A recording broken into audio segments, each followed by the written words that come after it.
Hujan rintik-rintik turun membasahi teras rumah ketika jarum jam menunjuk pukul 7 malam. Nadira duduk di ruang tamu, jemarinya sibuk mengaduk teh hangat yang sudah dingin sejak setengah jam lalu. Pandangannya sesekali mengarah ke pintu, menunggu Raka turun dari lantai atas. Suaminya itu baru saja pulang kerja sore tadi, tapi bukannya duduk santai atau makan malam bersamanya, malah sibuk mengganti pakaian dengan terburu-buru. Tak lama kemudian, Raka muncul dari arah tangga. Wangi parfum maskulin tercium kuat, aroma yang jarang dipakainya kecuali untuk acara-acara penting. Ia mengenakan kemeja biru navy yang baru saja Nadira setrika kemarin, dipadukan dengan celana bahan hitam. Penampilannya rapi, bahkan terlalu rapi untuk ukuran rapat kantor biasa. "Aku harus berangkat sekarang," rapatnya mendadak dipindah jam, ujar Raka sambil meraih tas kerjanya. Nadira mengerutkan kening. "Jam segini? Rapat? Di luar kantor?" Raka hanya mengangguk sambil tersenyum tipis. "Iya, ada klien yang cuma bisa malam ini. Nggak lama kok, paling 2 jam. Nada suaranya datar, seolah sudah menyiapkan jawaban untuk pertanyaan itu. Nadira mencoba tersenyum, menahan rasa ganjal di dadanya. "Kalau begitu hati-hati di jalan. Mau aku siapkan jas hujan?" tawarnya, mencoba terdengar biasa saja. "Nggak usah, aku bawa mobil. Tidur duluan aja nanti, jangan tungguin," jawab Raka sambil mengecup keningnya sekilas, lalu melangkah cepat menuju pintu. Nadira berdiri di ambang pintu, memandangi punggung suaminya yang semakin menjauh. Deru mesin mobil terdengar, lalu lampu belakang itu lenyap di tikungan jalan. Nadira kembali ke ruang tamu, mencoba mengusir pikiran negatif. Ia menyalakan televisi, tapi suaranya hanya jadi latar yang tak ia perhatikan. Entah kenapa malam ini perasaan was-was menggelayuti hatinya. Sudah beberapa minggu belakangan, Raka sering pulang larut dengan alasan rapat atau lembur. Awalnya, ia percaya begitu saja, lagi pula pekerjaan Raka di bidang konstruksi memang sering menuntut waktu ekstra. Namun malam ini berbeda. Ada sesuatu pada sorot mata Raka, sesuatu yang membuat Nadira merasa asing. Ponsel Raka tergeletak di meja samping sofa. Biasanya, suaminya tak pernah meninggalkannya begitu saja, apalagi kalau hendak keluar. Mungkin karena tergesa, ia lupa membawanya. Nadira menatap benda itu lama, hatinya berperang antara rasa penasaran dan prinsip untuk tidak mencampuri privasi pasangan. Tetapi lalu, ponsel itu bergetar. Satu notifikasi WhatsApp muncul di layar, cukup jelas untuk terbaca dari tempatnya duduk. "Jangan lupa bunga untuk malam ini, hati merah 2, dari kontak bernama M." Jantung Nadira seperti terjun bebas. "Bunga? Malam ini? Siapa M? Dan kenapa ada emoji hati?" Tangannya gemetar saat meraih ponsel itu. Ia menatap layar yang terkunci, merasa seolah memegang kunci sebuah rahasia besar yang siap meledak. Pikiran-pikiran buruk mulai berkelebat, mungkin saja itu teman kerja perempuan, atau, lebih dari itu, ia meletakkan kembali ponsel itu, menarik napas panjang. Tidak. Ia tak mau gegabah. Bukti hanya berupa satu pesan singkat tak cukup untuk menuduh. Tapi rasa curiga itu sudah terlanjur tumbuh. Malam semakin larut, hujan di luar mulai reda. Nadira mencoba mengalihkan pikiran dengan mencuci piring dan membereskan dapur. Namun, setiap detik terasa lambat. Matanya sesekali melirik ke arah jam dinding. Pukul 9:15. Raka belum juga pulang. Ia duduk di meja makan, menatap ponsel pribadinya. Jari-jarinya ragu di atas layar, sampai akhirnya ia membuka aplikasi ojek online. Sebuah ide muncul di kepalanya, ide yang membuat dadanya berdegup cepat, mengikuti Raka secara diam-diam. Nadira tahu ini gila. Tapi jika ia hanya duduk di rumah menunggu, pikirannya akan terus disiksa rasa penasaran. Dan malam ini, ia ingin tahu kebenarannya, apapun risikonya. 15 menit kemudian, Nadira sudah duduk di kursi belakang sebuah mobil sewaan. Sopir, seorang pria parubaya, menoleh melalui kaca spion. "Mau saya ikuti dari jarak berapa, Bu?" tanyanya setelah Nadira menjelaskan rencananya secara singkat. "Jangan terlalu dekat. Tapi jangan sampai kehilangan jejak juga," jawab Nadira, berusaha terdengar tenang meski tangannya mengepal di pangkuan. Tak lama, mereka melihat mobil hitam milik Raka melintas di jalan raya. Sopir itu langsung mengatur jarak, membiarkan satu atau dua kendaraan lain berada di antara mereka. Nadira menunduk sedikit, takut kalau Raka melihat melalui kaca spion. Mobil Raka melaju cukup jauh, melewati pusat kota dan masuk ke kawasan bisnis. Namun, alih-alih berhenti di kantor seperti yang ia bilang, mobil itu justru berbelok ke arah distrik hiburan malam. Nadira menahan napas ketika mobil Raka akhirnya berhenti di depan sebuah restoran mewah yang terkenal sebagai tempat kencan romantis. Lampu-lampu gantung di terasnya berkilau, menciptakan suasana hangat dan intim. Pintu mobil Raka terbuka. Ia keluar sambil tersenyum, senyum yang sudah lama tidak Nadira lihat saat ia di rumah. Dan kemudian, pintu penumpang terbuka. Seorang wanita turun, mengenakan gaun merah elegan yang membalut tubuhnya dengan sempurna. Rambut hitamnya digelung anggun, dan lengannya langsung menggandeng Raka. Wanita itu, Maya, nama yang pernah Nadira dengar disebut Raka dalam obrolan telepon, katanya rekan kerja dari perusahaan mitra. Ternyata Maya jauh lebih muda, cantik, dan auranya memancarkan pesona yang tak bisa diabaikan. Raka membukakan pintu restoran untuknya, bahkan menarik kursi seperti seorang gentleman sejati. Mereka tertawa kecil sebelum mulai memesan. Dari balik kaca mobil sewaan, Nadira merasa darahnya mendidih. Hatinya remuk, tetapi ia menahan air mata yang hampir jatuh. Tangannya meraih ponsel dan mulai memotret. Klik, klik, klik. Setiap momen ia abadikan, tawa mereka, tatapan mesra, bahkan ketika Raka menggenggam tangan Maya di atas meja. Sopir melirik ke arahnya. Bu, mau kita pulang? Nadira menggeleng, suaranya bergetar. Tidak, kita tunggu sampai mereka keluar. Malam itu, Nadira pulang dengan segenggam foto dan hati yang hancur. Di rumah, ia masuk ke kamarnya tanpa menyalakan lampu. Ia duduk di tepi ranjang, memandangi layar ponsel yang penuh bukti pengkhianatan. Air matanya akhirnya jatuh. Bukan hanya karena rasa sakit, tapi juga karena amarah yang mulai tumbuh, membakar luka itu menjadi sesuatu yang lain. Dalam hati, ia tahu satu hal, ini tidak bisa dibiarkan. Raka dan Maya harus membayar mahal untuk semua ini. Dan malam itu, di tengah kesunyian rumah yang dingin, Nadira mulai merancang langkah pertamanya. Pagi berikutnya, sinar matahari menembus tirai kamar, namun tak mampu menghangatkan hati Nadira. Ia bangun lebih awal, memandangi Raka yang masih tertidur pulas di sampingnya. Wajah itu terlihat begitu damai, seakan tidak menyimpan dosa semalam. Ironis, pikir Nadira, betapa seseorang bisa berperan begitu meyakinkan di hadapan orang yang ia hianati. Raka bergeser, membuka mata perlahan. Pagi, ucapnya sambil tersenyum tipis. Nadira membalas senyum itu, tapi hatinya dingin. Pagi, rapatnya semalam selesai jam berapa? Raka menguap kecil. Sekitar jam 11. Lama banget, soalnya kliennya banyak maunya. Nadira hanya mengangguk. Bohong.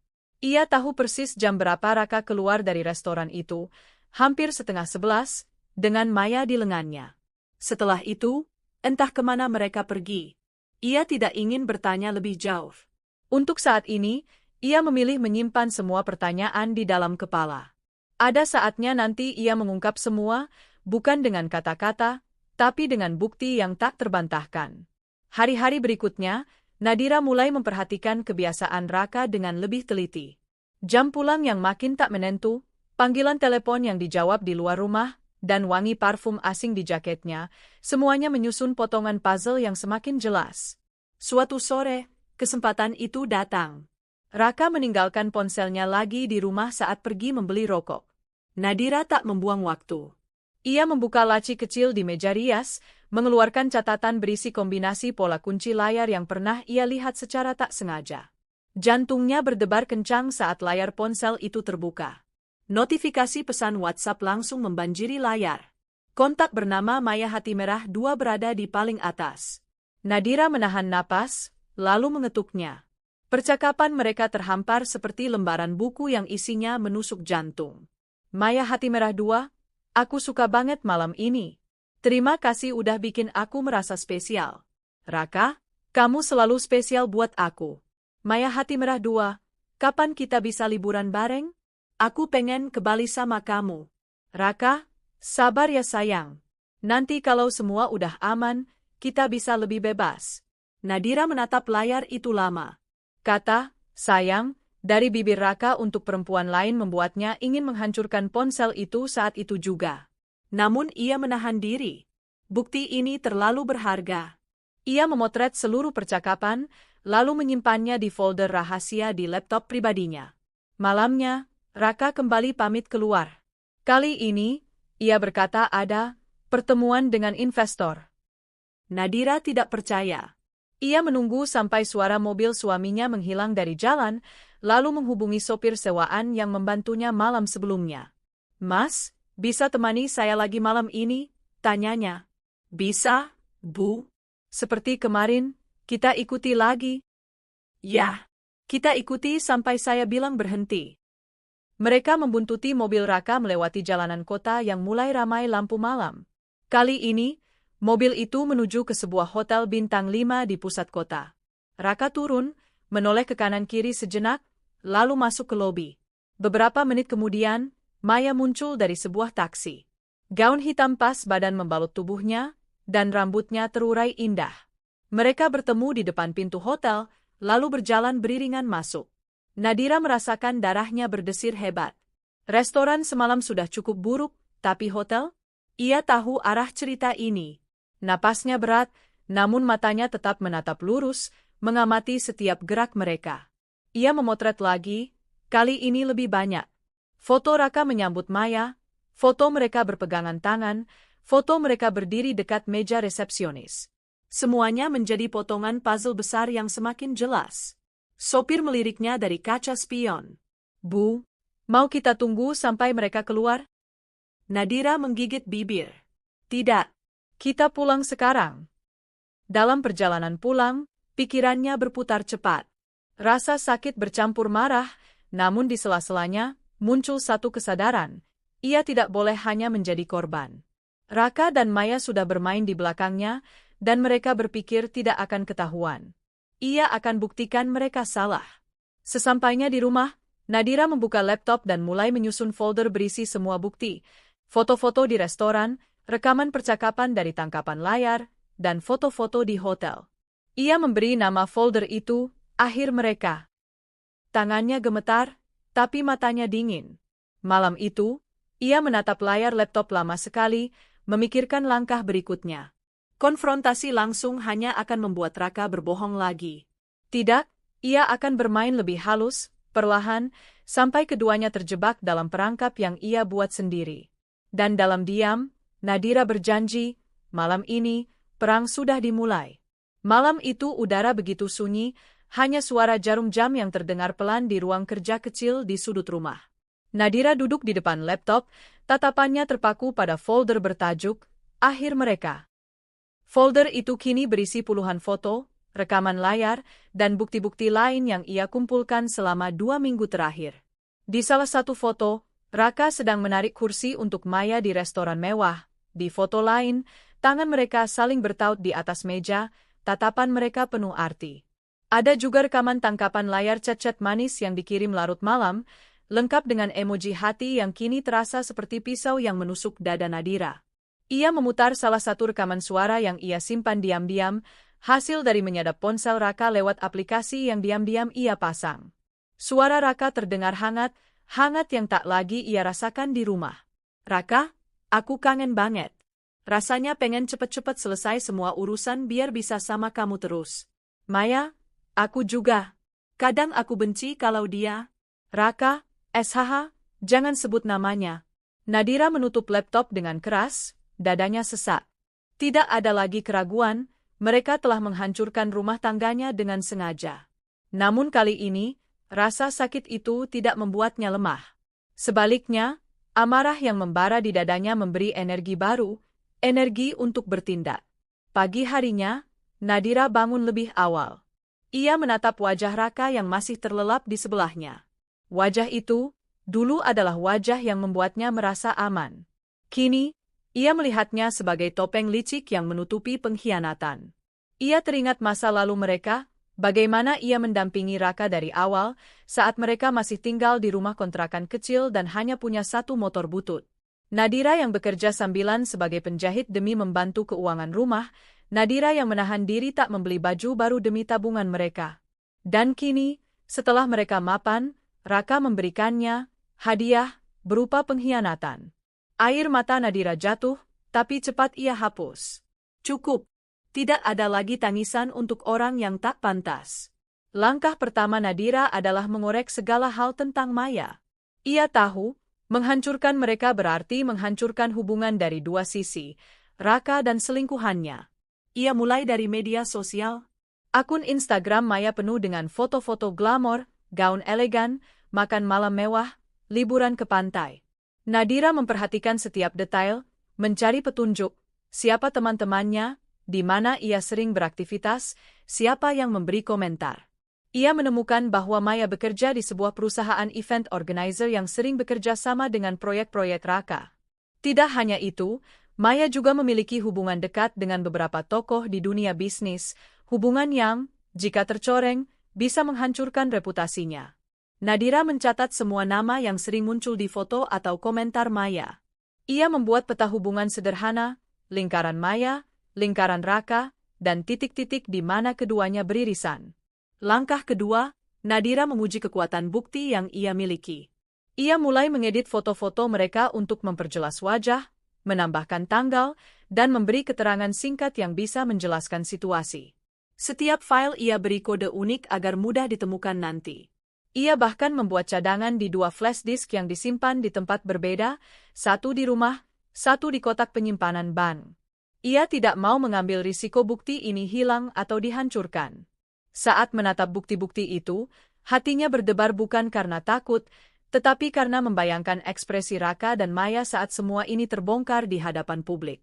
Ia ingin mereka merasakan rasa malu yang tak akan pernah hilang. Malam itu, Nadira duduk di balkon dengan secangkir kopi. Angin malam berhembus lembut, namun pikirannya panas membara. Ia mulai membayangkan langkah besar berikutnya, bagaimana membuat mereka menderita tanpa aku tersentuh. Ia tahu Raka memiliki ambisi besar di perusahaannya. Ia sedang mengincar posisi direktur proyek, dan satu skandal pribadi bisa menghancurkan peluang itu. Maya, di sisi lain, hidup dari reputasi dan jaringan sosialnya.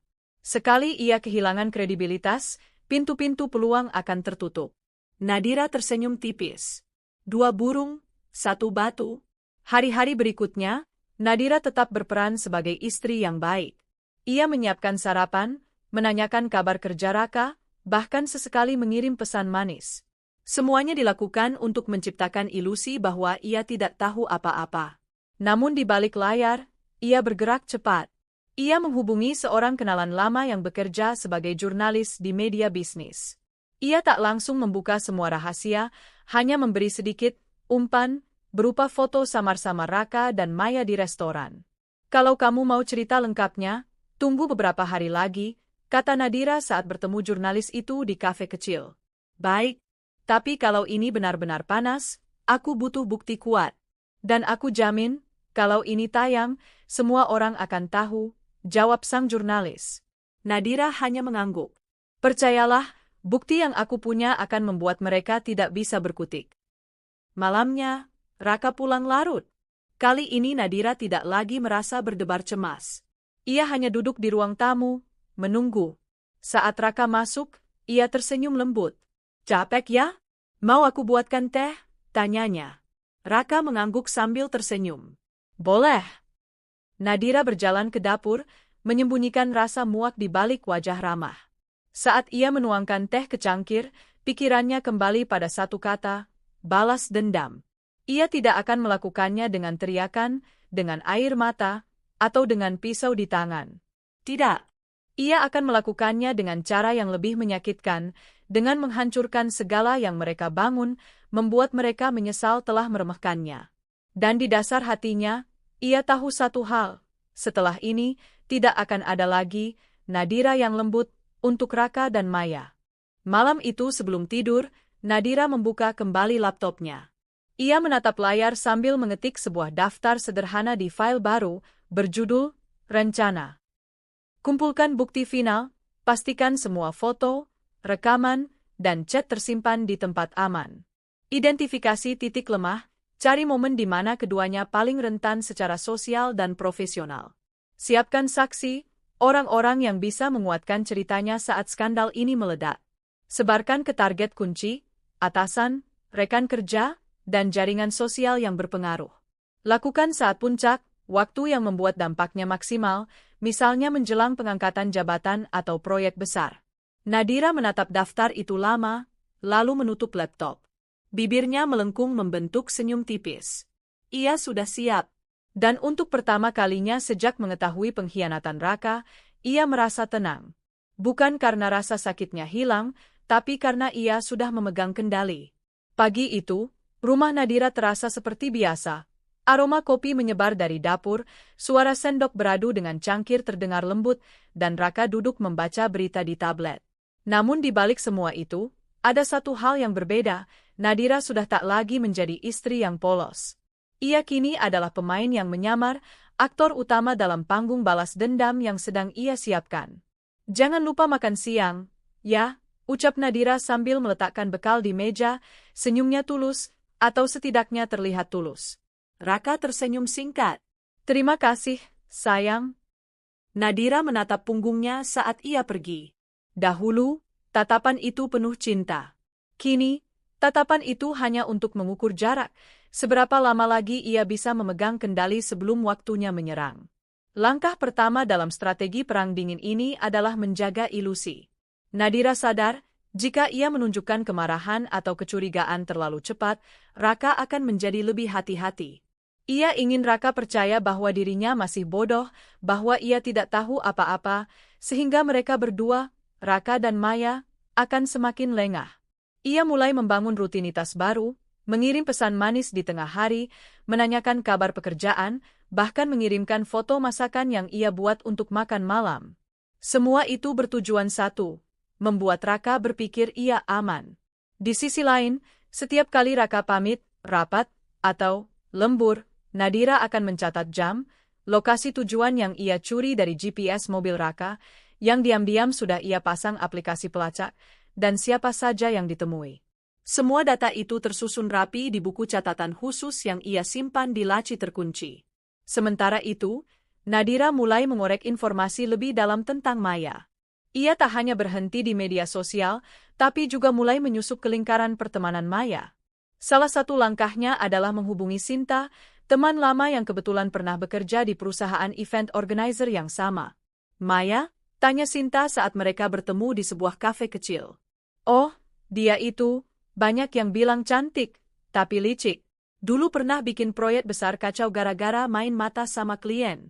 Untungnya waktu itu nggak sampai ketahuan bos. Nadira tersenyum tipis. Informasi ini sangat berguna.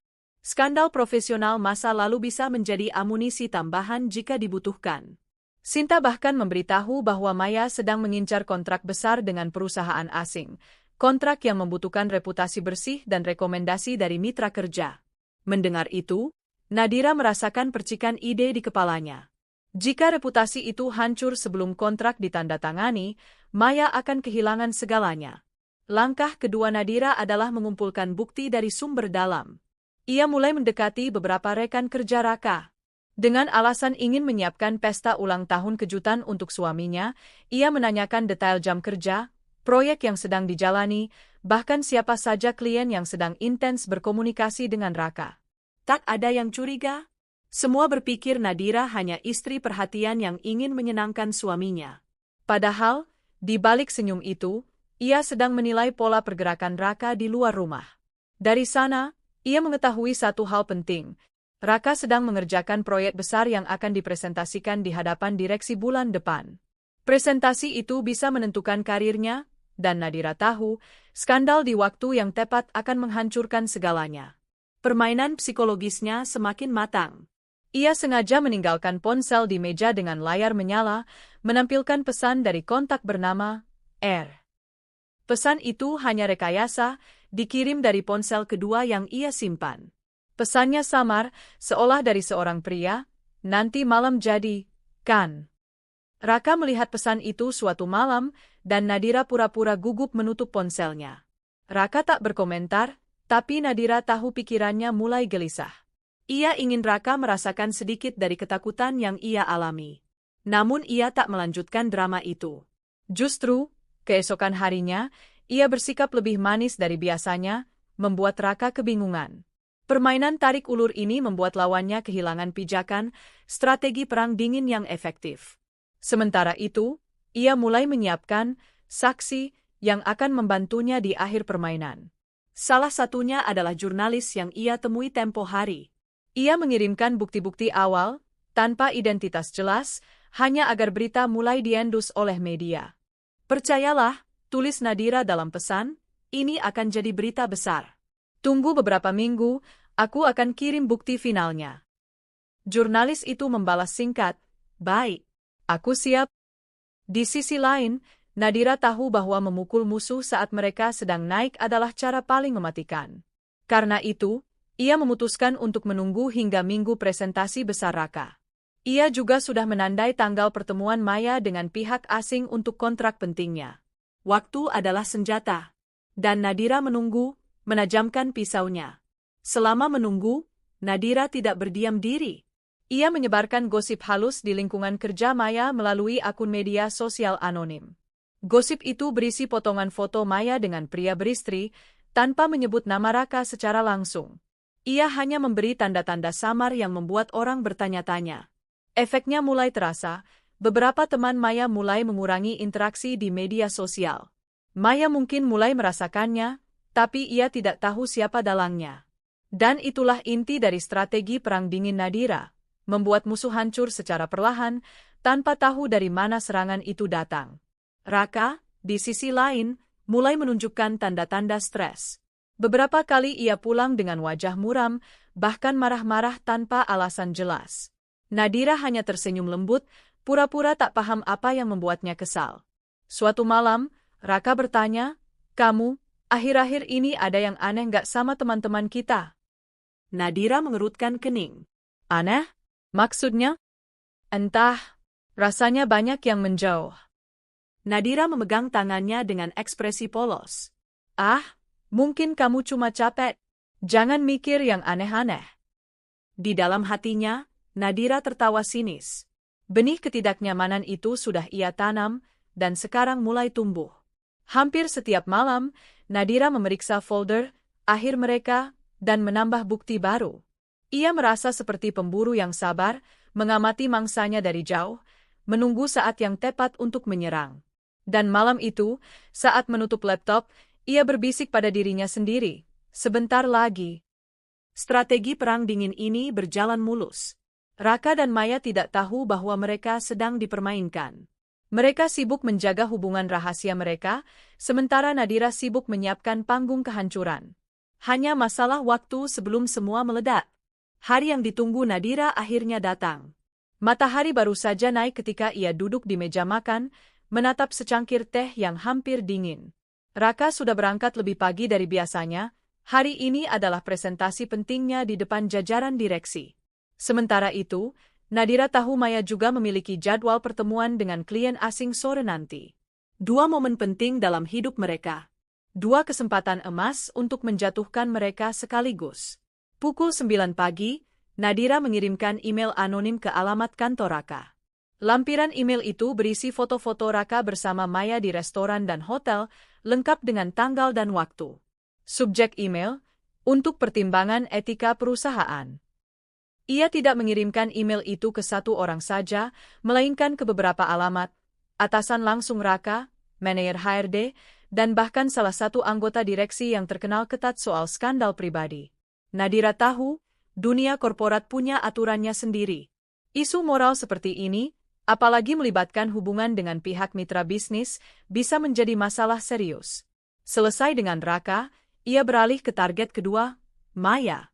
Nadira menghubungi jurnalis yang sudah ia siapkan sebelumnya. Aku kirimkan paket lengkapnya sekarang, kata Nadira melalui telepon. Foto, chat, dan bukti pertemuan di hotel. Pastikan ini keluar hari ini. Di sisi lain, sang jurnalis menjawab singkat, tenang. Beritanya akan tayang siang nanti, tepat sebelum kontraknya. Nadira tersenyum tipis. Ia bisa membayangkan bagaimana Maya akan bereaksi saat kliennya membaca berita itu sebelum rapat dimulai. Menjelang siang, ia menerima pesan dari salah satu kenalan yang bekerja di kantor Raka. "Kenalan, Ra, aku nggak tahu gimana ngomongnya, tapi kabar buruk soal Raka udah nyebar." Direksi manggil dia mendadak. Nadira hanya membalas singkat, "Oh begitu, semoga baik-baik saja." Padahal di dalam hatinya, ia sedang menahan kepuasan yang hampir meledak. Pukul 2 siang, portal berita online mulai memuat artikel berjudul "Skandal Cinta Terlarang Libatkan Eksekutif Perusahaan Konstruksi dan Pegawai Event Organizer." Foto-foto yang ia kirimkan terpampang jelas di sana. Wajah Raka dan Maya tertangkap sedang makan malam romantis, bergandengan tangan, bahkan memasuki hotel. Meski nama lengkap mereka tidak disebutkan, deskripsi dan inisial yang digunakan terlalu jelas untuk orang-orang di lingkaran kerja mereka.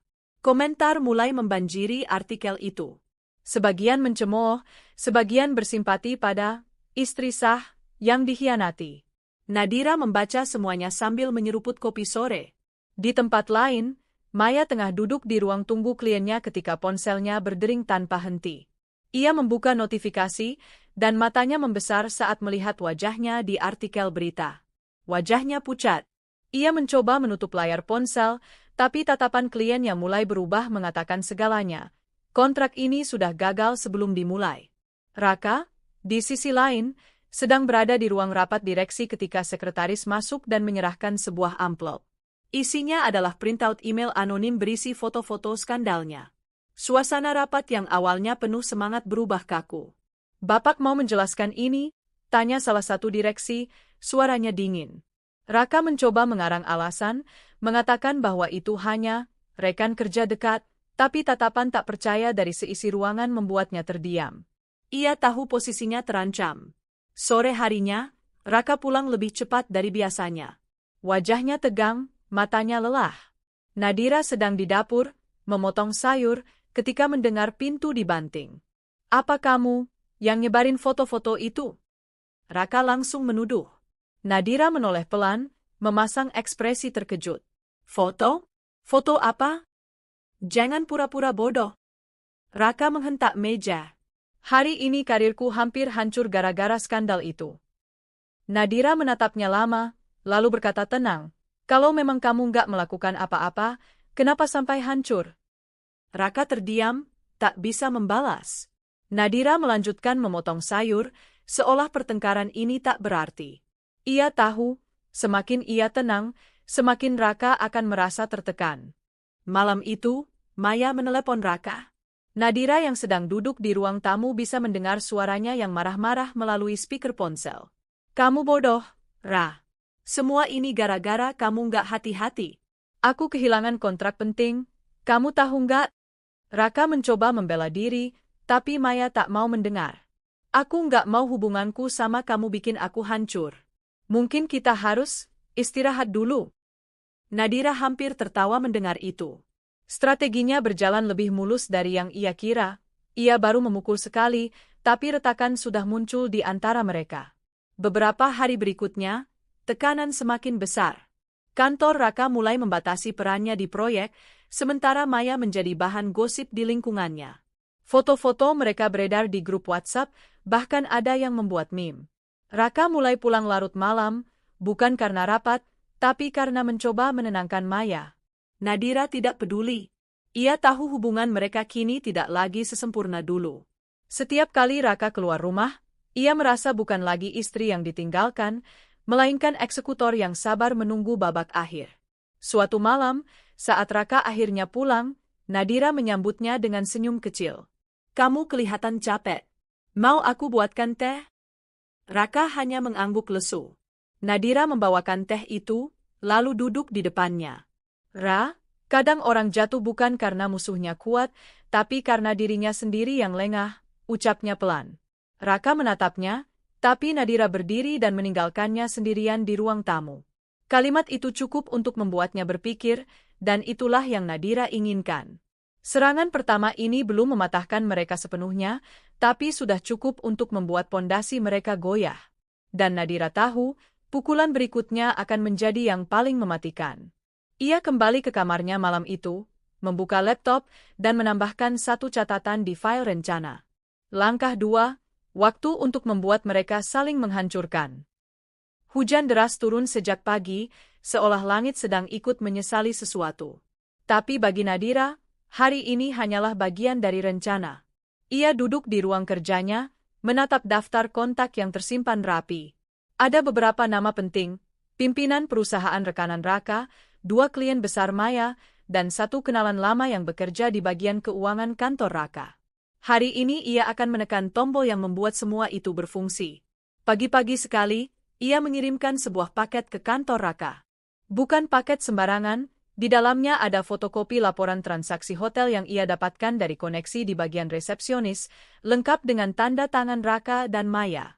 Bukti itu dikirim secara anonim kepada pihak keuangan dan HRD dengan catatan kecil.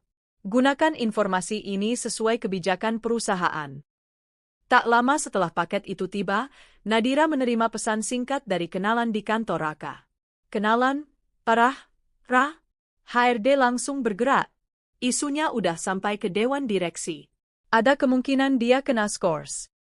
Nadira hanya membalas, semoga mereka adil. Sementara itu, Maya juga mendapat kiriman yang tak kalah memukul. Nadira menghubungi salah satu klien besar Maya dan berpura-pura menjadi pihak media yang sedang melakukan investigasi. Ia mengirimkan link berita skandal Maya, lengkap dengan foto-foto terbaru yang belum pernah muncul sebelumnya. Foto Maya dan Raka di parkiran kantor Maya, berpelukan di dalam mobil. Siang harinya, Maya menerima email resmi dari klien tersebut. Dengan berat hati, kami memutuskan untuk membatalkan kerjasama. Reputasi kami harus dijaga, dan situasi Anda saat ini tidak memungkinkan untuk melanjutkan proyek. Maya langsung panik. Ia mencoba menelepon Raka, tapi Raka sedang sibuk diinterogasi HRD. Tak ada jawaban. Sore itu, Raka pulang dengan wajah kusam. Bajunya kusut, dasinya longgar, matanya merah. Nadira yang sedang menyiram tanaman di teras pura-pura terkejut. "Kamu sakit?" tanyanya datar. Raka duduk di kursi teras, menutup wajahnya. "Aku, diskors 2 minggu tanpa gaji. Kalau isu ini nggak mereda, bisa-bisa aku dipecat." Nadira menatapnya sebentar, lalu berkata pelan, "Kadang, kita cuma menuai apa yang kita tanam." Raka menoleh tajam. "Kamu senang, ya, lihat aku kayak gini?" Nadira mengangkat bahu. "Aku cuma mengingatkan." Raka menghela napas berat dan masuk ke dalam rumah tanpa berkata apa-apa lagi. Malamnya, Maya datang ke rumah Nadira. Ya, ke rumah Nadira, sebuah langkah nekat yang jelas menunjukkan betapa paniknya ia. Ketika Nadira membuka pintu, Maya berdiri dengan payung basah, wajahnya pucat. "Kita bisa bicara?" Nadira tersenyum tipis. "Oh, tentu. Masuklah, tamu selalu diterima, apalagi yang pernah merebut suami orang." Maya mengabaikan sindiran itu dan langsung duduk di ruang tamu. "Aku tahu kamu marah, tapi tolong hentikan ini. Aku kehilangan klien besar, reputasiku hancur. Aku nggak bisa kerja dengan tenang." Nadira duduk di hadapannya. "Kamu pikir hidupku tenang waktu kamu dan Raka di belakangku? Kamu pikir gampang tidur tiap malam sambil bertanya-tanya dia lagi di mana?" Maya terdiam. Air matanya mulai mengalir. Aku minta maaf." Nadira mencondongkan tubuhnya, menatap Maya tajam. "Kamu minta maaf bukan karena menyesal, tapi karena kamu kalah. Bedanya jauh, Maya." Maya terisak, lalu berdiri dan pergi tanpa sepatah kata pun. Nadira memandang punggungnya menghilang di balik hujan, lalu menutup pintu. Ia tahu, Maya semakin rapuh, dan orang rapuh mudah sekali dihancurkan. Beberapa hari kemudian, berita baru muncul di media. Kali ini, bukan hanya gosip hubungan terlarang. Seorang sumber anonim, yang jelas adalah Nadira, mengungkapkan bahwa proyek terbaru kantor Raka sedang diaudit karena dugaan penyalahgunaan dana. Meski Raka tidak langsung disebut bersalah, namanya tetap terseret. Pihak perusahaan pun mengumumkan bahwa Raka tidak akan dilibatkan lagi dalam proyek-proyek strategis sampai penyelidikan selesai. Dalam bahasa halus, itu berarti karirnya sudah di ujung tanduk. Di sisi lain, Maya mulai kehilangan banyak rekan. Grup pertemanan kantor yang biasanya ramai kini sunyi untuknya. Setiap kali ia masuk ruangan, orang-orang menunduk atau berpura-pura sibuk. Beberapa bahkan sengaja menjauhinya saat makan siang. Malam-malamnya dipenuhi kecemasan. Pesanan pekerjaan yang biasanya deras kini sepi. Tabungannya mulai terkuras untuk menutup biaya operasional usahanya. Suatu malam, Raka datang ke rumah Maya. Nadira mengetahuinya karena ia sengaja menugaskan seseorang untuk memotret pertemuan itu. Dalam foto-foto yang ia terima, terlihat jelas Raka dan Maya bertengkar di depan apartemen Maya. Raka menunjuk-nunjuk, Maya menangis. Menurut informasi dari orang yang memotret, Raka marah karena Maya tidak mendukungnya di saat sulit, dan Maya membalas dengan menuduh Raka sebagai penyebab kehancurannya. Akhirnya, Raka meninggalkan Maya sendirian di depan apartemen, sementara Maya terduduk di lantai, menangis tanpa peduli dilihat orang. Nadira menatap foto-foto itu lama. Inilah yang ia tunggu, titik di mana mereka berdua saling menyalahkan, saling menghancurkan, dan tidak lagi menjadi satu tim. Ia mencetak foto itu, memasukkannya ke dalam sebuah amplop, dan menulis di depannya. Untuk kenang-kenangan, dari wanita yang kalian remehkan. Amplop itu ia letakkan di meja kerja Raka keesokan harinya, tanpa sepatah kata pun. Dari hari ke hari, situasi semakin buruk. Raka menghabiskan lebih banyak waktu di rumah, tapi bukan untuk memperbaiki hubungan. Ia sibuk dengan urusannya sendiri, kadang minum sendirian, kadang marah tanpa alasan. Nadira tidak pernah membalas dengan amarah. Ia tahu, kesabaran adalah senjata yang lebih mematikan daripada teriakan. Maya, di sisi lain, mulai menjual barang-barang pribadinya untuk bertahan hidup. Beberapa perhiasan, tas-tas mewah, bahkan gadget terbaru yang dulu ia pamerkan di media sosial. Semua hilang satu persatu. Nadira mengamati semua ini dengan tenang, seperti menonton drama yang ia sutradarai sendiri. Suatu pagi, Nadira mendapat kabar dari kenalannya bahwa HRD telah menjadwalkan rapat final untuk memutuskan nasib Raka di perusahaan. Ia tahu, keputusan itu hampir pasti bukan kabar baik. Malamnya, Raka duduk di ruang tamu, menatap kosong ke arah televisi yang menyala tanpa suara. "Kalau aku dipecat, apa kamu masih mau sama aku?" tanyanya tiba-tiba. Nadira tersenyum tipis. "Kamu tanya itu sekarang? Setelah semua yang kamu lakukan?" Raka terdiam. Matanya berkaca-kaca, tapi Nadira berdiri dan berjalan menuju kamar. "Tidurlah, Ra. Besok kamu butuh tenaga." Bagi Nadira, besok bukanlah akhir. Besok hanyalah gerbang menuju babak terakhir, pukulan pamungkas yang akan membuat mereka berdua menyesal seumur hidup. Pagi itu, udara begitu dingin meski matahari sudah tinggi. Nadira bangun lebih awal, membuat secangkir kopi, lalu duduk di meja makan dengan tumpukan berkas di depannya. Di antara berkas-berkas itu, ada satu map merah berlabel "Final". Di dalamnya, tersimpan semua senjata yang ia kumpulkan selama berbulan-bulan, bukti transfer, foto-foto, rekaman percakapan, dan salinan laporan investigasi internal perusahaan Raka. Hari ini, ia akan menggunakan semuanya. Sekitar pukul 9 pagi, Raka menerima panggilan dari HRD. Nadira duduk di sofa, pura-pura membaca majalah. "Ya, Bu. Baik, saya akan ke sana sekarang." Suara Raka terdengar berat. Tanpa menatap Nadira, ia meraih jasnya dan bergegas keluar. Nadira menunggu hingga suara mobil menghilang, lalu ia mengambil ponselnya dan mengirimkan pesan singkat kepada seseorang. "Nadira, target menuju kantor. Pastikan semua siap." Di gedung perusahaan, rapat penentuan nasib Raka dimulai. Di hadapan 3 anggota Dewan Direksi, HRD memaparkan hasil investigasi, bukti pelanggaran kode etik, konflik kepentingan, dan potensi penyalahgunaan dana. Raka berusaha membela diri. "Saya tidak pernah mengalihkan dana perusahaan. Foto-foto itu tidak membuktikan apa-apa." Namun, salah satu anggota dewan memotongnya. "Kami tidak hanya punya foto, Pak Raka. Kami punya rekaman percakapan Anda dengan rekan bisnis yang menyebutkan pembagian keuntungan pribadi." Raka terdiam. Nadira tahu, rekaman itu berasal dari koneksi yang ia bayar mahal beberapa bulan lalu. Akhirnya, keputusan dibacakan, Raka resmi diberhentikan dari perusahaan, efektif hari itu juga.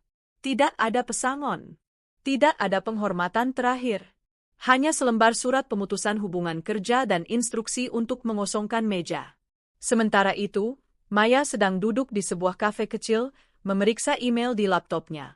Ia membuka satu email dari bank, dan wajahnya langsung pucat. Akun rekening bisnisnya dibekukan karena adanya laporan penyelidikan transaksi mencurigakan. Laporan itu dikirim oleh pihak anonim dengan bukti transfer yang mengarah pada rekening pribadi Maya, meski sebenarnya itu hanyalah potongan data yang Nadira susun untuk terlihat mencurigakan. Maya segera menelepon pengacaranya, tapi jawabannya mengecewakan. Kita butuh waktu untuk membuktikan bahwa dana itu legal. Tapi untuk sekarang, semua aset Anda dibekukan sementara. Itu berarti Maya tak punya akses ke uangnya, bahkan untuk bayar sewa apartemen bulan depan. Siang hari, Nadira melangkah keluar rumah mengenakan blazer hitam sederhana. Ia membawa sebuah tas kulit berisi map merah. Tujuannya, kantor media lokal yang dulu pernah memuat gosip tentang Raka dan Maya. Ia duduk di ruang redaksi, lalu membuka map itu di hadapan pemimpin redaksi. Saya punya cerita yang lebih besar dari sekadar perselingkuhan, katanya pelan. Pemimpin redaksi memeriksa bukti-bukti yang Nadira tunjukkan. Laporan audit internal perusahaan Raka. Bukti email dari Maya ke klien yang mengandung manipulasi data. Foto dan rekaman yang menghubungkan keduanya dalam transaksi pribadi. Kalau ini benar, pemimpin redaksi terhenti sejenak. Ini bukan hanya skandal pribadi, ini bisa jadi kasus hukum. Nadira tersenyum tipis. Saya tidak datang untuk membalas dendam. Saya datang untuk memastikan orang-orang seperti mereka tidak lagi merusak hidup orang lain. Tentu saja, itu kebohongan. Tapi kebohongan yang dibungkus moralitas selalu terdengar meyakinkan. Malam itu, berita besar meledak di dunia maya. Judulnya menggema di berbagai portal. Eksekutif dan konsultan ternama terlibat dugaan korupsi dan manipulasi data. Nama Raka dan Maya disebut terang-terangan. Foto-foto mereka terpampang jelas, lengkap dengan kronologi hubungan pribadi yang memicu dugaan kolusi. Komentar publik pun membanjir. Banyak yang menghina, mencaci, bahkan beberapa yang dulu mendukung mereka kini ikut menghujat. Sponsor Maya menarik diri, sementara mantan rekan bisnis Raka menolak dikaitkan dengannya. Di rumah, Raka menatap layar ponselnya dengan tangan gemetar. Ini, siapa yang melakukan ini? Suaranya serak. Nadira sedang menyusun bunga di vas meja makan. Mungkin orang yang pernah kamu sakiti, jawabnya datar. Raka berdiri, matanya penuh amarah. Kamu, ini kerjaan kamu, kan? Nadira menoleh, menatapnya tanpa gentar. Kalau aku bilang iya, apa yang bisa kamu lakukan? Kamu bahkan nggak bisa menyelamatkan dirimu sendiri. Raka menutup mata, lalu berbalik, berjalan menuju kamarnya. Untuk pertama kalinya, ia tidak lagi berani berteriak. Maya, di apartemennya, mengalami malam yang lebih buruk. Teleponnya tak berhenti berdering, bukan dari klien, tapi dari wartawan dan orang-orang yang menagih utang. Ia mematikan ponsel, duduk di lantai sambil memeluk lutut. Semua yang dulu ia banggakan kini hilang, uang, reputasi, bahkan Raka. Ia mencoba menelepon Raka, tapi tak ada jawaban. Mungkin Raka juga sudah memutuskan hubungan demi menyelamatkan diri. 3 hari kemudian, Raka memutuskan meninggalkan rumah tanpa sepatah kata. Nadira hanya menemukan secarik catatan di meja. Maaf, aku tidak sanggup lagi. Ia tidak menulis kemana ia pergi, dan Nadira tidak peduli. Baginya, Raka sudah mati sejak hari pertama ia memilih Maya. Malam itu, Nadira duduk di balkon dengan secangkir teh hangat. Angin malam membawa aroma hujan sisa sore tadi. Di tangannya, ponsel bergetar, pesan dari salah satu wartawan yang ia kenal. Wartawan, beritanya viral besar-besaran. Kalian 2 nama teratas di trending. Nadira mengetik balasan singkat. Nadira, terima kasih. Pastikan ceritanya terus berlanjut sampai orang lupa mereka pernah punya karir. Ia meletakkan ponsel, lalu menatap ke langit malam. Bukan langit cerah penuh bintang, tapi langit yang kelabu, dingin, dan sunyi. Tepat seperti yang ia inginkan untuk mengakhiri permainan ini.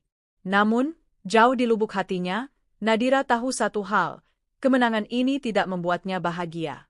Tidak ada tawa lega, tidak ada rasa puas yang benar-benar menghangatkan. Yang ada hanyalah kesunyian dan ruang kosong di sebelah kursi balkon yang dulu selalu diisi oleh seseorang yang pernah ia cintai. Tapi setidaknya, ia memegang kendali.